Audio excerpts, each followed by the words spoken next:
तो आज कौन सा दिन है, क्यों हम लोग यहाँ पे इकट्ठे हुए हैं, उसका कारण है कि आज 31 अक्टूबर 2022 है।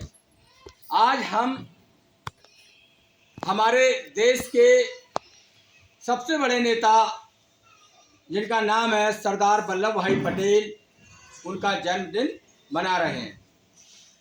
इनका जन्मदिन भारत सरकार ने 2014 में डिक्लेयर किया था कि इनका जन्मदिन राष्ट्रीय एकता के रूप में मनाया जाएगा।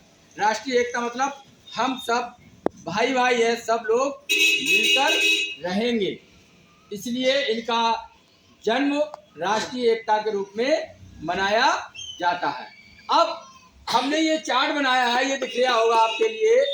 इनके जीवन परिचय इनका क्या है, क्या क्या क्वालिटी थी, कौन थे, कहाँ के रहने वाले थे, क्या किया इन्होंने हमारे देश के लिए, वो सारी चीजें इस चार्ट में बनी हुई हैं। दिख रही है चार्ट आपको सबको?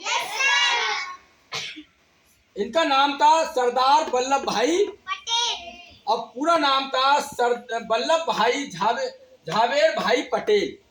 ये इनका डैडी का नाम है, इनके पिता का नाम इसमें लगा हुआ है।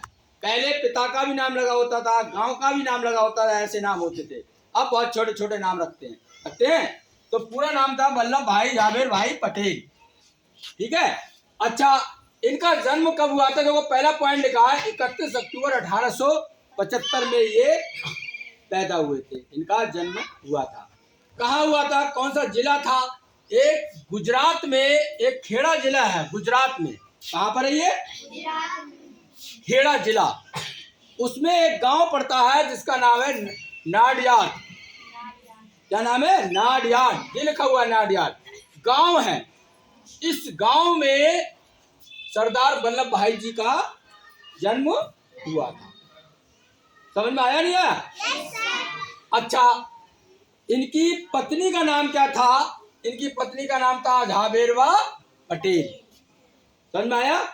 अच्छा, फिर यानी आगे चल के ये क्या बने? एक हुआ था आंदोलन बारदोली सत्याग्रह। क्या हुआ? बारदोली ये हुआ था सन 1928 में। कब हुआ था? सन 1928 में। यहीं से यानी इनकी राजनीतिक कैरियर बहुत ऊंचा उठा। ये क्या था ये बता रहे हैं, बारदोली सत्याग्रह। ऐसा था, वहां की जो सरकार थी, राज्य सरकारें, प्रांतीय सरकारें थी, वहां की सरकारों ने क्या करा था, किसानों के ऊपर 30% लगान बढ़ा दिया। क्या बढ़ा दिया? लगान जानते हो? टैक्स, कि किसानों को 30% ज्यादा टैक्स देना पड़ेगा।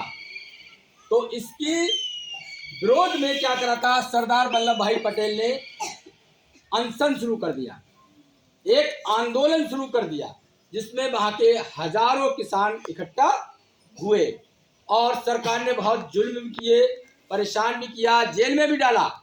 लेकिन अंततः क्या हुआ, वहां की सरकार को अपनी जो बढ़ी हुई कीमत थी लगान की, वो घटाना पड़ी। घटाने के बाद वो यानी लगान कर दी 6.3%, मतलब 30% बढ़ा दी थी। फिर यहाँ पर आ गए, तो वहां पर यानी क्या था, इनका नाम पहले सरदार नहीं लगा था, इनके नाम के आगे क्या नहीं लगा था? तो वहां की जो लेडीज थी, वहां की महिलाएं थी, वो बहुत खुश हुई। खुश होने के बाद उन्होंने एक उपाधि दी सरदार की। किसकी दी? कौन से आंदोलन में? बारदोली सत्याग्रह में। जब टैक्स कम करा दिया इन्होंने आंदोलन के जरिए, तब इनका नाम आगे जुड़ गया सरदार। क्या जुड़ गया? सरदार का मतलब होता है प्रमुख, हेड। उसको अपना यानी नेता माना या प्रमुख मान लिया उनके लिए। समझ गए? अच्छा, उसके बाद देखिए, ये बहुत ही कुशल राजनेता थे। क्या थे? और वकील भी थे, एडवोकेट भी थे ये। इसके बाद सन 1947 में जब भारत आजाद हुआ था, तो इनके लिए सबसे पहले उप प्रधानमंत्री और गृह मंत्री का पद भी इन्हें दिया गया था। दोनों पद थे इनके, ये वाले। और ये बहुत ही स्ट्रांग गृह मंत्री थे। ये जो भी डिसीजन लेते थे उसको पलटते नहीं थे। और इनके बच्चे कितने थे? इनके 2 बच्चे थे। कितने थे? 2 बच्चे। अब इन्हें यानी लौह पुरुष का जो पुरस्कार है या इनके नाम के आगे जुड़ा लौह पुरुष, लौह मानी लोहा, लोहे जैसे मजबूत पुरुष क्यों कहा गया? उसका कारण था जब 1947 में हमारा देश आजाद हुआ था तो बहुत से छोटे छोटे राजा थे जिन्हें बोलते हैं रियासतें। क्या बोलते हैं? रियासतें मतलब अपना राज्य चलाते थे, अपना कानून चलाते थे। छोटे छोटे, किसी पे 20 गांव है, किसी पे 100 गांव है, वो वहां के राजा बने बैठे हुए थे। वो भारत सरकार के कानून को नहीं मानते थे। राजा वो होते थे, वो अपना कानून मानते थे। इन्होंने क्या करा था, एक बीपी मेनन थे, उनके साथ मिलकर उन राजाओं को मनाया। मनाने के बाद भारत सरकार में उनके लिए शामिल किया। बहुत से राजा माने, बहुत से नहीं माने, तो सेना को भेजा गया और मिलिट्री के जरिए उनको यानी अपने अंडर में लेके आए। ये सारा काम क्या करा था, किसने किया था? सरदार वल्लभ भाई पटेल ने। इसीलिए इनके लिए कहा जाता है लौह पुरुष। राष्ट्रीय एकता मतलब कि पूरे राष्ट्र को इकट्ठा किया इन्होंने। सारे राजाओं से कहा कि आप यानी एक कानून के अंडर काम करेंगे, अपना अपना कानून अपना अपना नहीं चलाएंगे। इसलिए इनके लौह पुरुष किया, क्योंकि 562 रियासतें इन्होंने क्या करा था, भारत सरकार में मिला दिया था, जोड़ दिया था।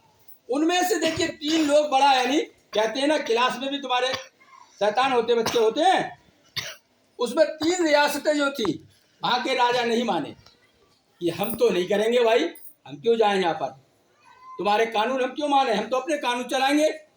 ठीक है, तो 3 रियासतों को क्या करा था, उसमें 3 रियासतें कौन कौन सी थी जो नहीं मानी उस टाइम, अपना राज्य चला रही थी? जम्मू कश्मीर, जूनागढ़ और हैदराबाद। ये 3 यानी रियासतें थी जो उनके कहना नहीं माननी थी। फिर उन्होंने क्या करा था, नवंबर 1947 में जूनागढ़ में सेना भेज दी। गृह मंत्री थे और प्रधानमंत्री थे, सेना इनके अंडर में थी।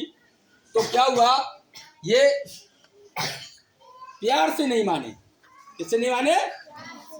जब प्यार से आदमी नहीं मानता फिर क्या करना पड़ता है, फिर हथियार उठाना पड़ता है। तो सेना को भेजा। सेना को भेजने के बाद ये चाहते थे, जूनागढ़ के नवाब ये पाकिस्तान के साथ रहना चाहते थे। जूनागढ़ के नवाब, जब भारत ने कहा या गृह मंत्री जी ने कहा कि आप हमारे तरफ आइए और हमारे कानून को मानिए, तो ये नहीं माने, तो सेना भेजी गई और ये नवाब जो थे पाकिस्तान भाग गए, वहीं पर रहने लगे। समझ में आया? अगला पॉइंट है 1948 में, ये 1947 में भागे।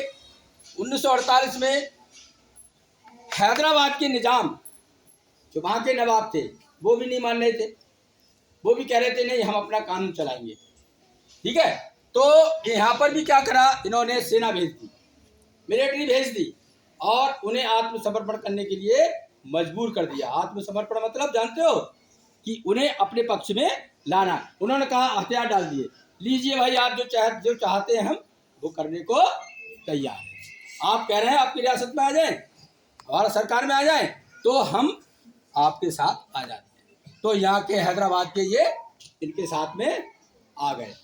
फिर लगभग 2 साल जीते, 2-2.5 साल मैक्सिमम इनकी जिंदगी और थी। मृत्यु हो गई इनकी 15 दिसंबर 1950 को। इस तरीके से इनका पूरा ये जीवन परिचय है, आप लिख लेंगे और इसको याद कर लेंगे।